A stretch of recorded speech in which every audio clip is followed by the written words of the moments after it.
Сәлем достар, ең алдымен каналға жазылып лайк басып, колокольчикті басып кетулеріңізді сұраймын. Таң берекесі. Таңда қандай мәселелерді ескеру керек? Біріншіден тұрақтылық. Бір уақытта ояну керек. Мейлі ол жексенбі болсын, мейлі демалыс болсын. Бір уақытта ояну арқылы сіз өзіңізге, ағзаңызға көмектесесіз. Қатты ұйқыңыз келіп бара жатса түсте ұйықтап алыңыз. Тіпті жексенбі күні ұйқыңызды қандырып демалғыңыз келсе де, таңғы 6-да тұрыңыз. Ояну уақытыңызды өзгертпеңіз. Оянып өзіңіздің таңғы ритуалдарыңызды жасап болғаннан кейін қайтадан 8-9-да ұйықтап алуға болады. Біздің ағзамызда биоритм деген бар. Егер ол күнделікті бір уақытта жұмыс істесе, ағзаға өте жақсы, ыңғайлы. Ал күнде әртүрлі уақытта оянатын болсаңыз, бұл ағзаға үлкен стресс. Не болып жатыр өзі? Негізі қай уақытта оянуымыз керек деп түсінбей жүреді. Себебі ағза тұрақтылықты жақсы көреді. Сондықтан да тұрақтылыққа мән беріңіз, режиміңізді бұзбаңыз. Егер бүгін мен 6-да тұрдым, енді ұйқым қанбайтын болды десеңіз, шынымен де сіздің ұйқыңыз қанбайды. Себебі сіз миыңызға сондай тапсырма бердіңіз ғой. Миыңызды неге үйретсеңіз, не айтсаңыз сол болады. Жарық. Көзіңізге жарық түскен кезде миымызға кортизол гормоны бөлінеді. Ол сізді оятады. Таңертең бұл гормон сізге қатты керек болады. Егерде сіздің ұйқыңыз келіп жатса, 5-10 минут жарықты қосып отырыңыз. Ұйқыңыз ашылады. Менде күнде ұйқым қанып, қуанып оянбаймын. Күн сайын позитивпен ояну мүмкін емес. Сондай кездері кортизол гормоны бөлінетін әрекеттер істеймін.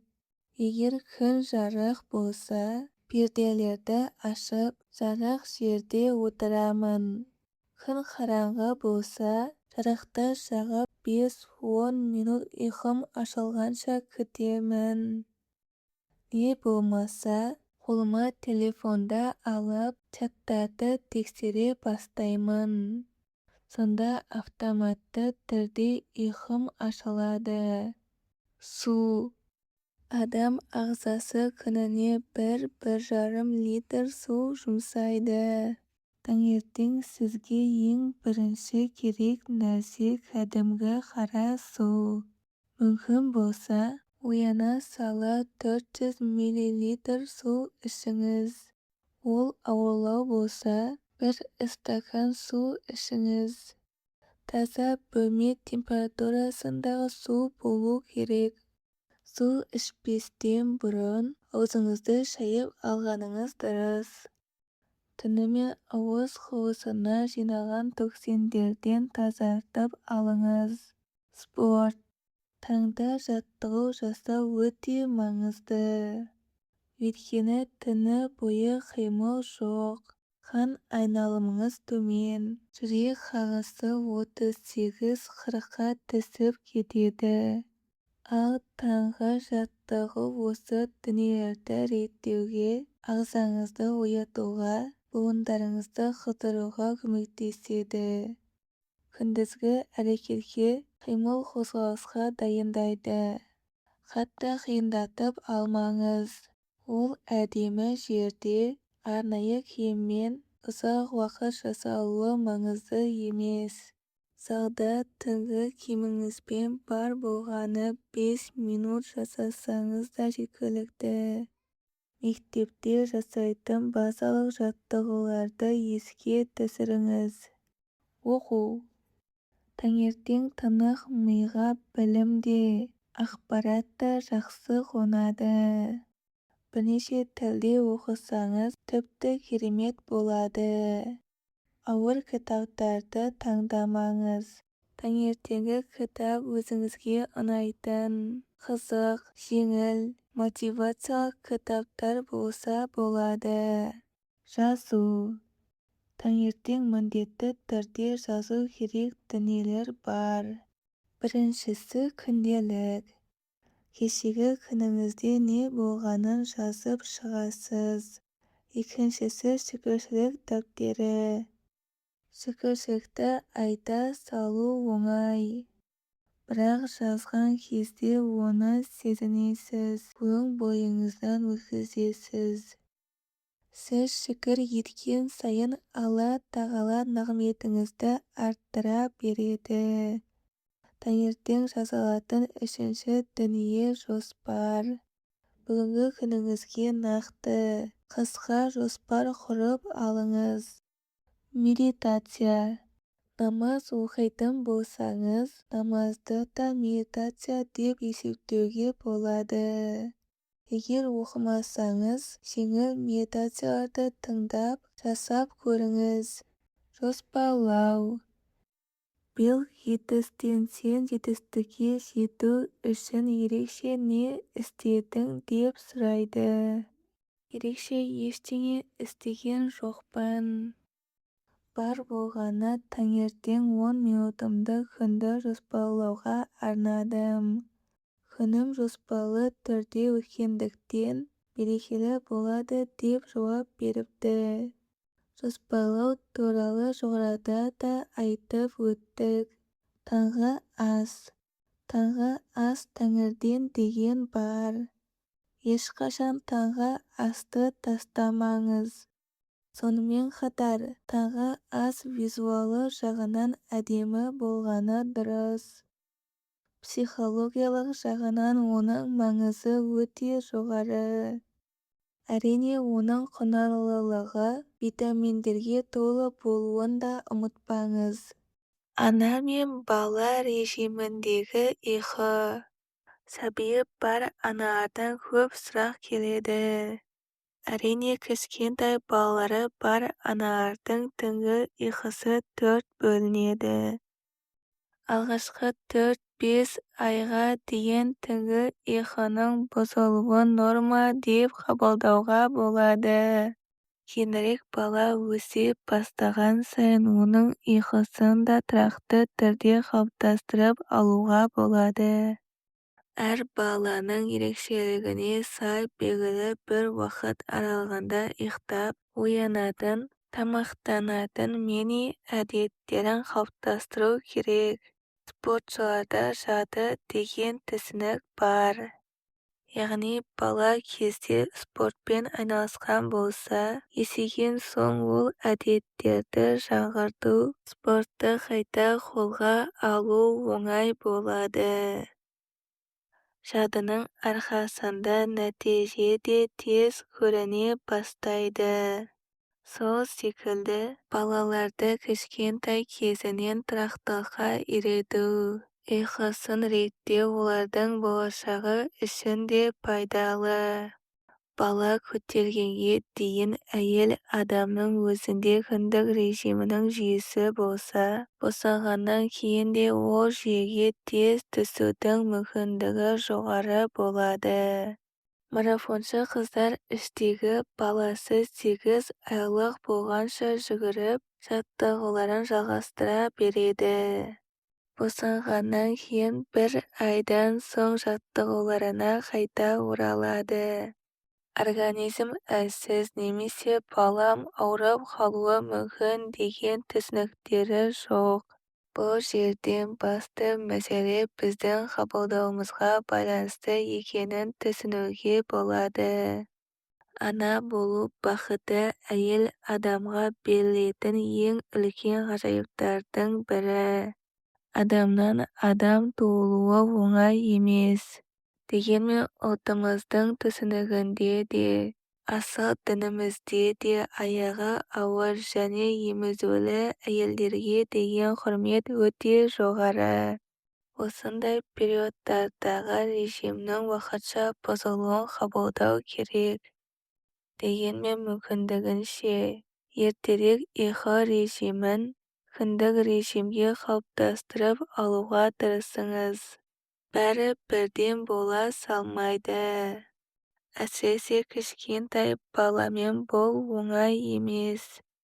Бірақ бала үшін де, ана үшін де ұйқы мен режимді реттеудің пайдасы зор. Өзіңізге уақыт жетпейтін болса, Асқар мырза ұйқысын реттеу үшін мен өткізіп жүрген марафонға тіркелді. Ол видеографтақты жұмысы болды. Таңертең онда әрең оянып, жиналып, жұмысқа келем дегенше сағат 12 болады. Ілініп салынып, кешігіп жұмысқа келсе де, ұйқысы қанбай жүретін. Ұйқысын ашу үшін кофе ішеді. Арғы жағында таңғы асы мен түскі асын бірге ішіп алады. Түсірілімдері болған күні видео түсіріп келсе, басқа күндері монтажға қолы бармай, кешке дейін әр нәрсені сылтау етіп жүре береді. Содан офистегі әріптестерінің бәрі кеткен соң, кабинетте жалғыз қалып, жарықты өшіріп, өзіне атмосфера жасап, кешкі 19:00-20:00 шамасында ғана монтажға отырады. Асықпай түнгі шабытпен монтажын бітіріп, таңға жуық үйіне келіп ұйықтайды. Бұл оның қалыптасып кеткен өмірлік режимі болатын. Нәтижесі қандай? Өзіне мүлде уақыты жоқ, энергиясы жоқ.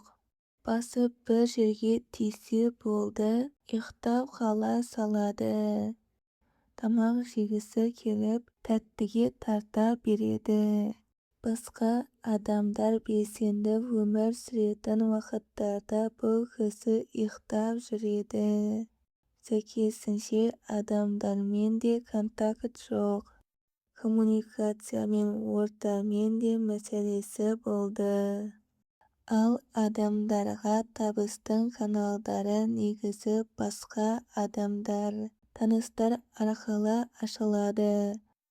Сондықтан Асқар мырзаға қосымша тапсырыстар да аз түсетін.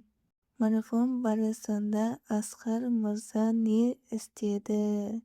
Ұйқысын реттеді, дұрыс әдеттер қалыптастырды. Тренировкаға жазылып, күнде таңертең залға бара бастады.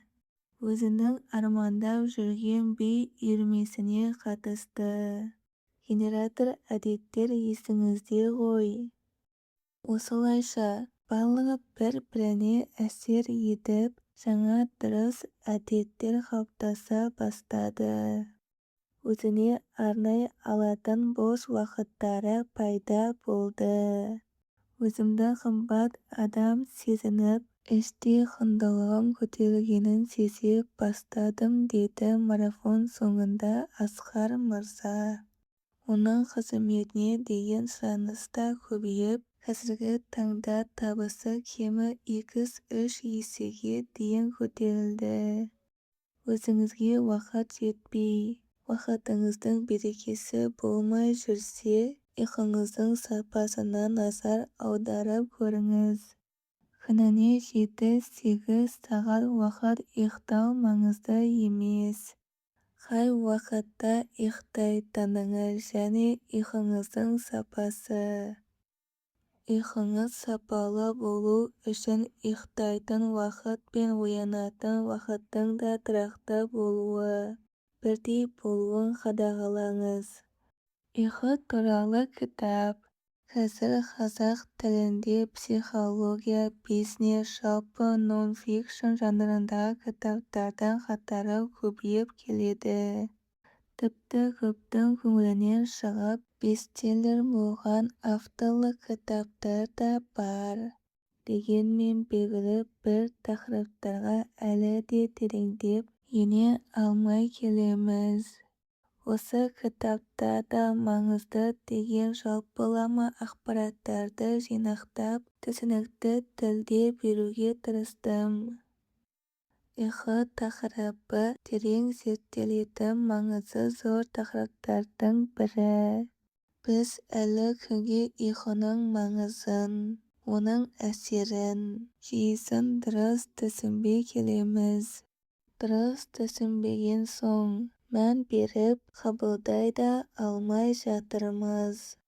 Сондықтан бұл тақырып келесі кітапқа арқау болайын деп тұр.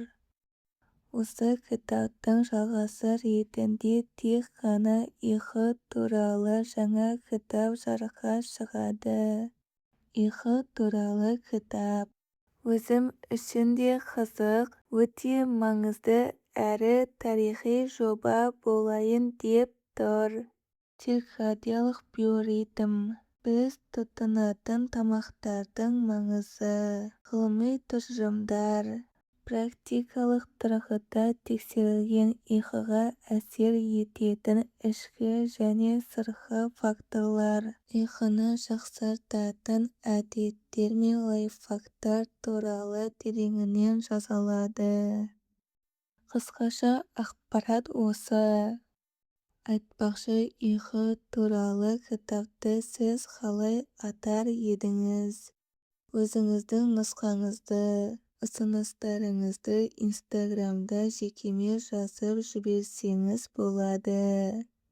Екі кітаптың оқырманы арасында әдемі коллаборация жасағым келеді.